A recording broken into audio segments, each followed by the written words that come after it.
Welcome to the Slop Farm. Enjoy the video. You start by confirming the essentials so you won't chase the wrong problem. Sign into the exact Google account on the device, then check account country, age, and family settings because Assistant restricts some profiles. Once done, make sure Google Play services and the Google app are updated. Outdated services often block Assistant. If the account is part of a family link or enterprise domain, note that those policies can disable Assistant. You'll address those next. Now you adjust the detailed settings that actually enable the Assistant. Open the Google app, go to Settings, then Google Assistant. Enable Voice Match and confirm the microphone permission so the device can hear you. Turn on Personal Results so Assistant can access calendar and contacts. Those authorizations unblock many account errors.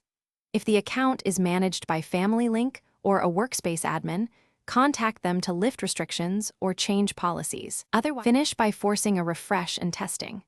Restart the device and sign out, then back into the Google account to pull updated policies and permissions.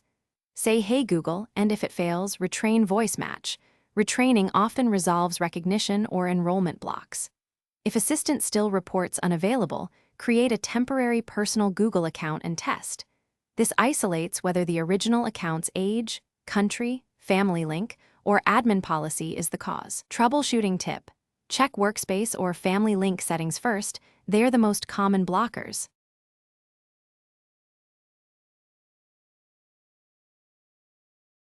Thanks for watching. Consider subscribing if we helped you today.